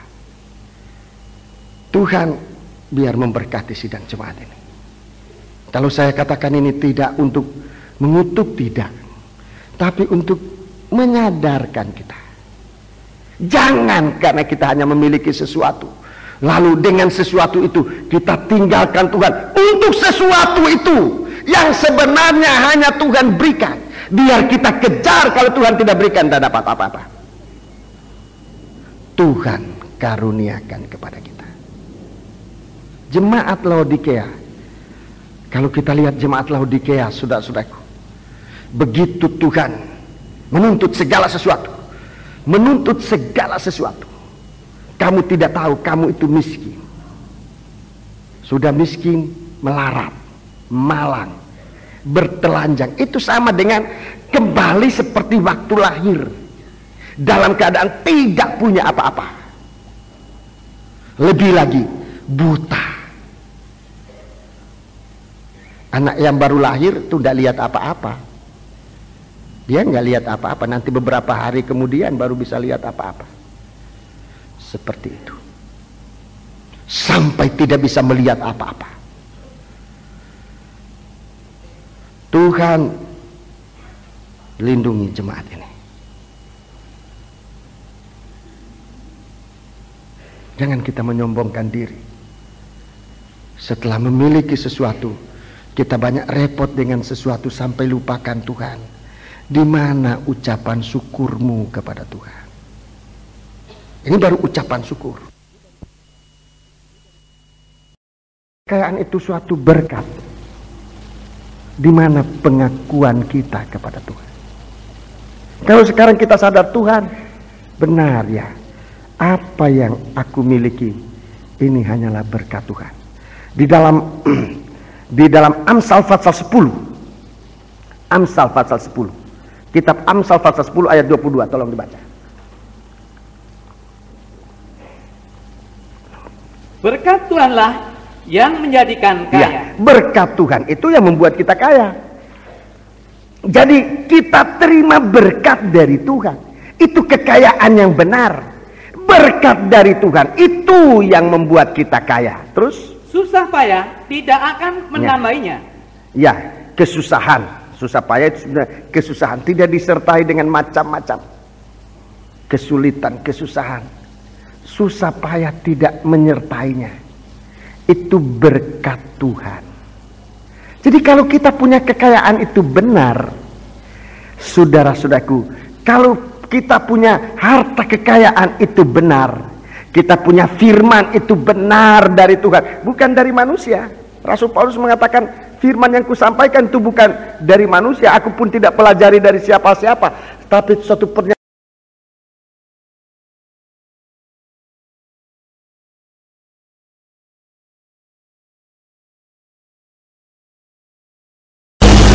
Kalau itu berkat Tuhan, tadi saya katakan, ucapan syukurnya di mana? Kedua,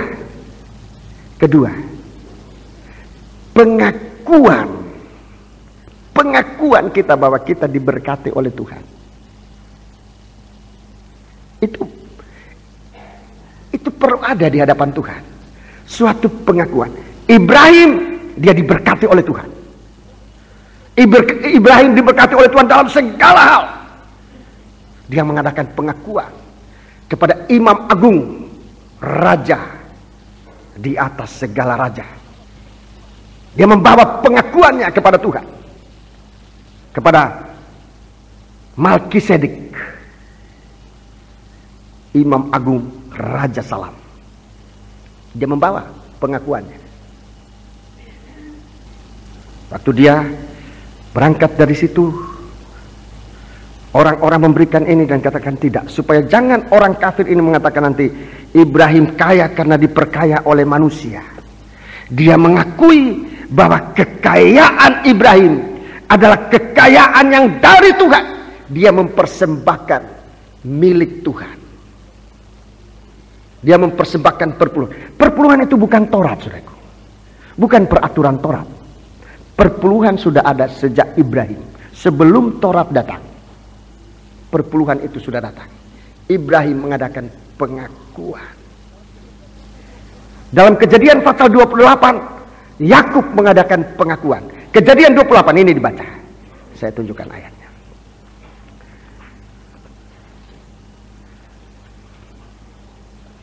Tadi Kejadian 14 itu Ibrahim 14-15. Sekarang Kejadian 28. Ini Yakub, dia adakan pengakuan. Ayat 20. Lalu bernasarlah Yakub, jika Allah akan menyertai dan akan melindungi aku di jalan yang kutempuh ini, memberikan kepadaku roti untuk dimakan dan pakaian untuk dipakai. Iya. Jadi memberikan sesuatu, apa yang bisa dimakan, apa yang bisa dipakai. Terus sehingga aku selamat kembali. Memberikan keselamatan ini pun hanya berkat Tuhan. Maka Tuhan akan menjadi Allah. Tuhan akan menjadi Allahku. Dan batu yang kudirikan sebagai tugu ini. Batu yang kudirikan sebagai tugu ini akan menjadi rumah Allah. Akan menjadi rumah Allah. Terus dari segala sesuatu yang engkau berikan kepadaku. Dari segala sesuatu yang engkau berkatkan kepadaku. Akan selalu ku persembahkan 1/10 kepadamu. Ini suatu pengakuan. Perpuluhan itu bukan Tuhan kekurangan uang, bukan. Tapi untuk menguji berkat yang kita terima itu dari Tuhan atau tidak. Nomor 1, ada ucapan syukur kepada Tuhan. Nomor 2, pengakuan kita.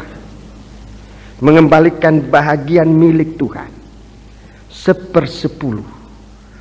Saudara-saudara. Dalam doa kita ucapkan syukur karena Tuhan memberkati kita. Kita sering kali mengatakan, Tuhan, ku serahkan seluruh hidupku dalam tangan.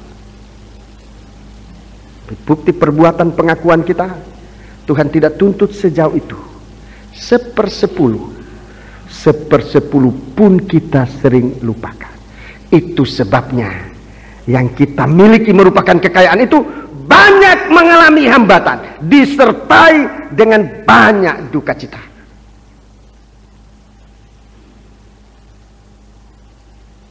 Jadi perpuluhan itu bukan suatu paksaan, bukan aturan manusia, tetapi itu bagi seorang manusia bermoral untuk mengucap terima kasih, untuk menunjukkan tanda ada terima kasihnya saja. Itu untuk moral saja.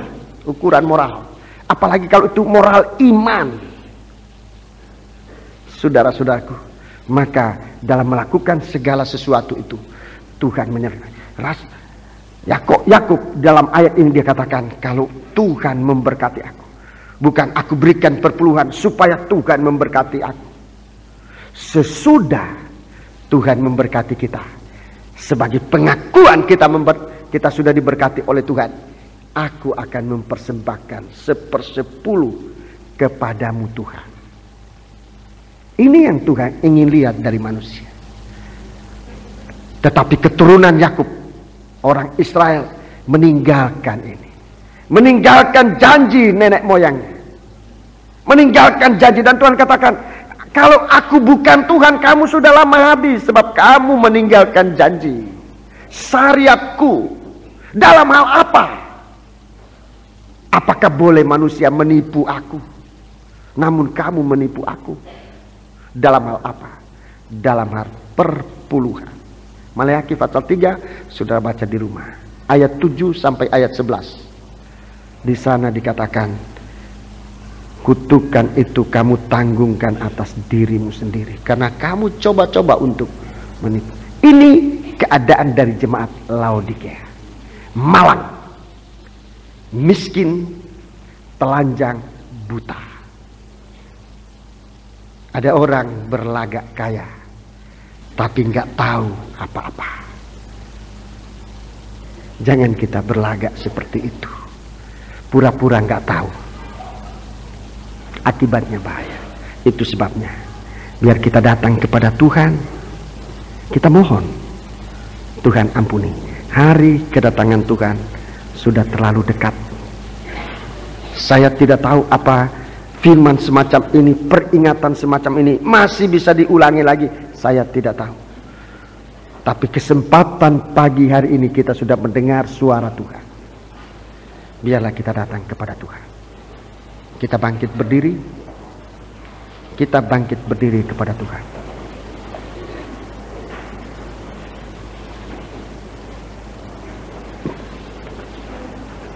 Sementara firman Tuhan disampaikan, firman Tuhan menyatakan kesalahan, kita berdiri di hadapan Tuhan. Kalau saudara tertegur suatu kesalahan, inilah kasih Tuhan. Inilah kasih Tuhan. Kalau saat firman disampaikan, kita melihat suatu kesalahan kita akui di hadapan Tuhan. Tundukkan kepala, tidak usah lihat kiri kanan, di masing-masing berhadapan dengan Tuhan. Tuhan menanti engkau.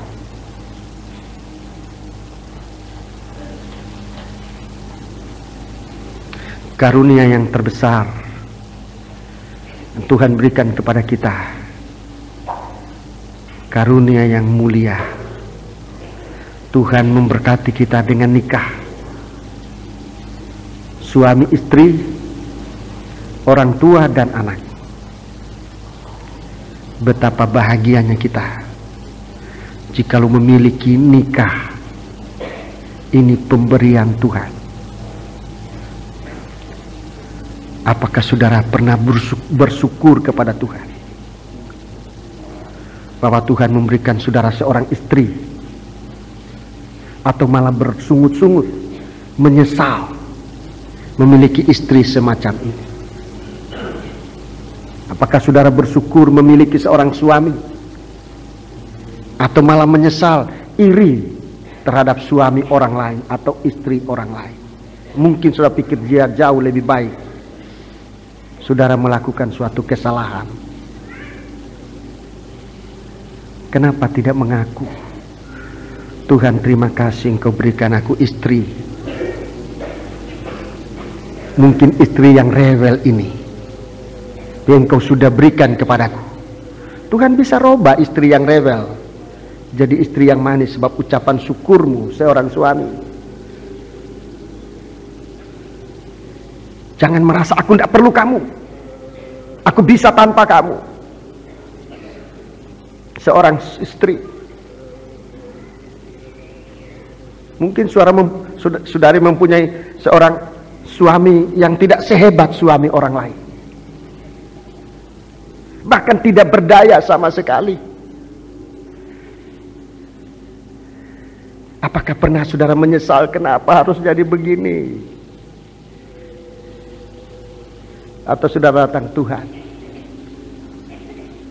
syukur apa yang engkau lakukan kepadaku baik adanya. Anak-anak mungkin pernah menyesal punya orang tua, punya papa, punya mama.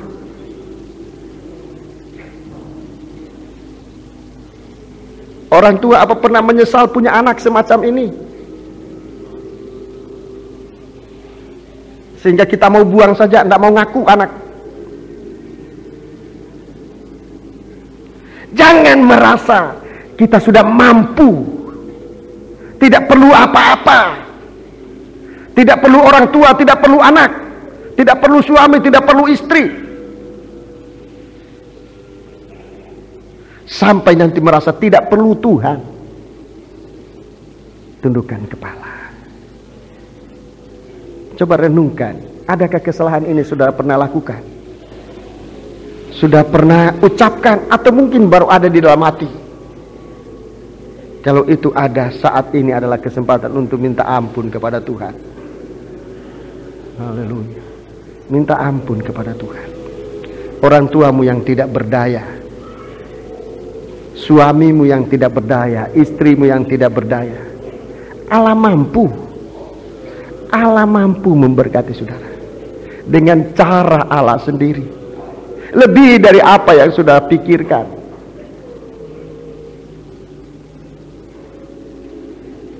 Lebih dahulu minta ampun kepada Tuhan. Kalau saudara merasa diberkati oleh Tuhan, setelah pengampunan Tuhan terjadi, angkat tanganmu menyembah Dia, ucapkan syukurmu kepada Allah, perbaiki yang salah selama ini. Ya Allah, ya Allah. Haleluya, haleluya, haleluya, haleluya,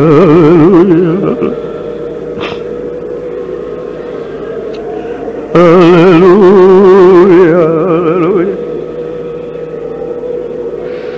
haleluya, haleluya, haleluya. Haleluya, haleluya. Apa engkau pernah menyesal menjadi orang Kristen? Apa pernah ada rencana dalam hatimu untuk mundur, meninggalkan Tuhan, meninggalkan pelayanan?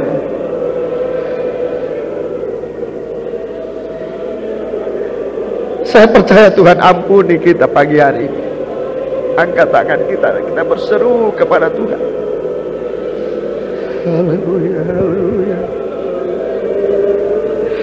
haleluya. Tuhan memanggil, manisku, kekasihku.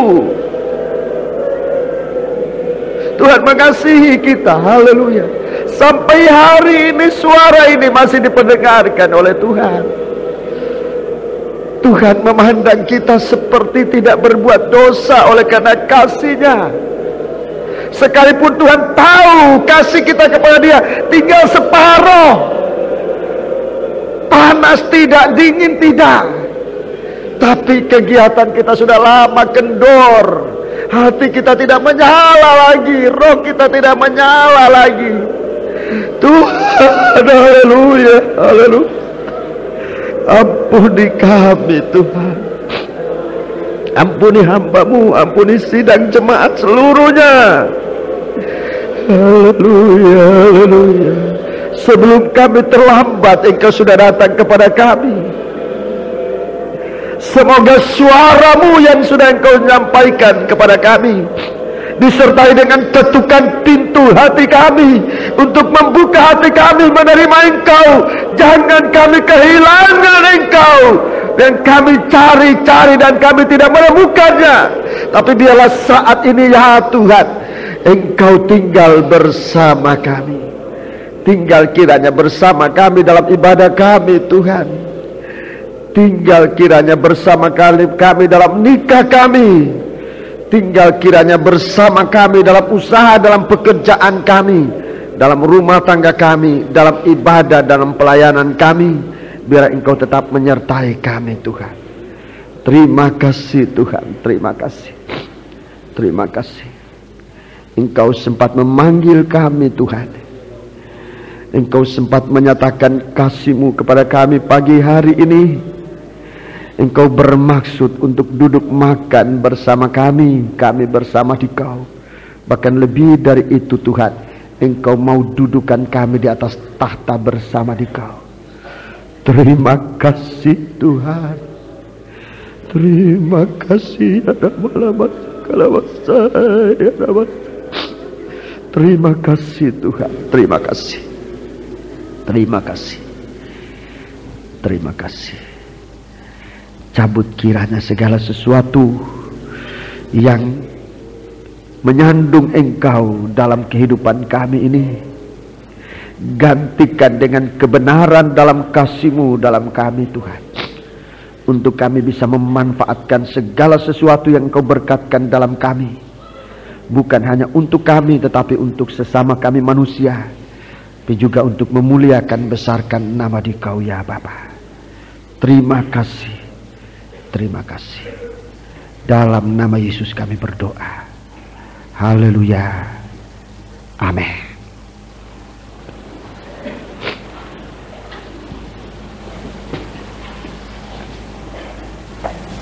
Kita melakukan sebuah nyanyian Psalm nomor 87, dan kita akan berkorban untuk pekerjaan Tuhan, dan korban ini akan dipersembahkan kepada Tuhan lewat kegiatan kabar mempelai. Tuhan memberkati saudara-saudara sekalian. Nomor 87 dari Psalm.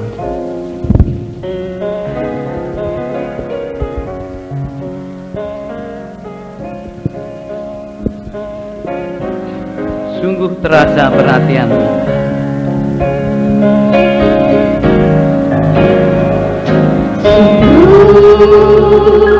Terasa perhatianmu, Kian melimpah dalamku. kian melimpah dalamku. Rohku terangkat saat menyembahmu. Rohku terangkat saat menyembahmu. Tuhan, ku sambut kasih-Mu. Tuhan, ku sambut kasih-Mu. Walau aku tak layak, Walau aku tak layak, padaku tiada bentuk sesuai kehendak-Mu.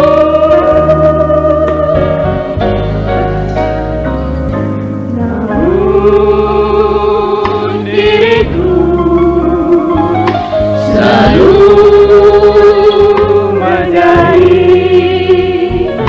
sasaran hadirat pribadi-Mu. Sungguh terasa perhatian-Mu.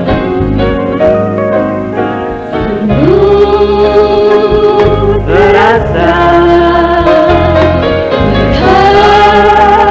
perhatianmu Dalam menyatukan nikah, dalam menyatukan nikahku. Tanpa harapan mencapai sasaran nikah yang dipermuliakan. walau aku tak layak,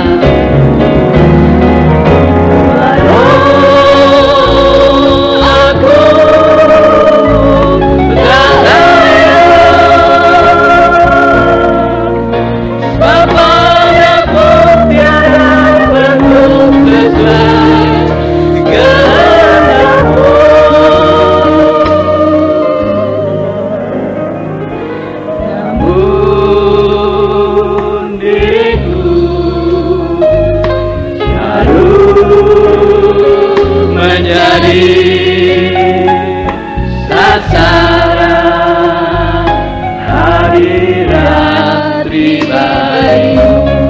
sungguh besar penghargaan-Mu. Sungguh besar penghargaan-Mu pada manusia yang hina.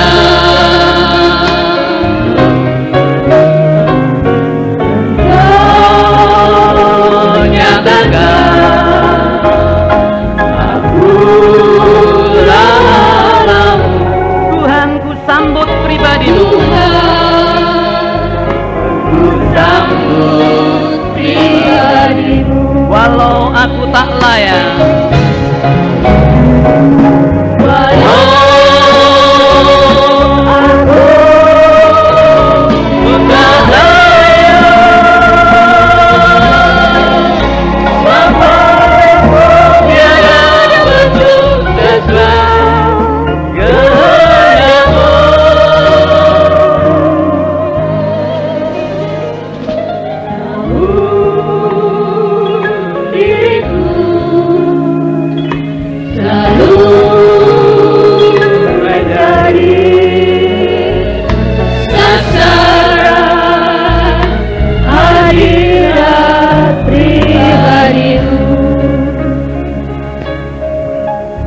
Kebaktian di Jalan Jor jam 5:30 sore.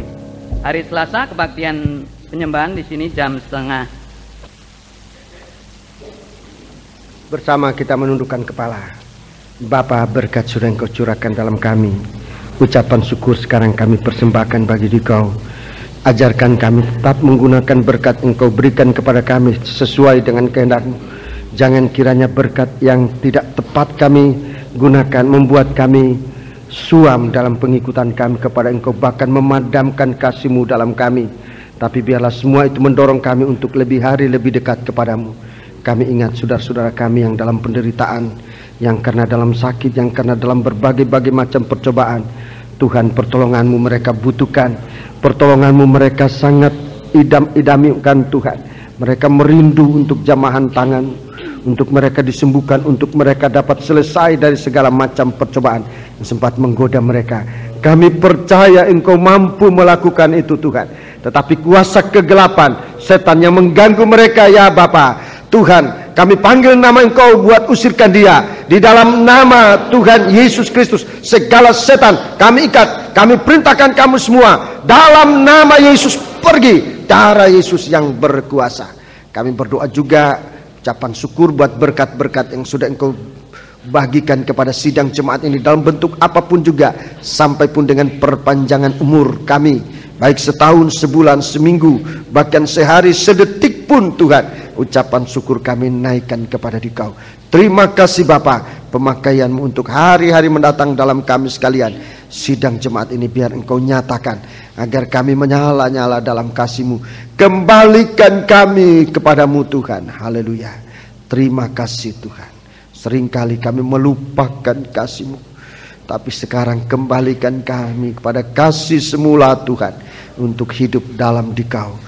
Dalam kebaktian-kebaktian kami di hari-hari yang sudah diumumkan, biarlah Engkau tetap menyertai kami sekalian. Terima kasih.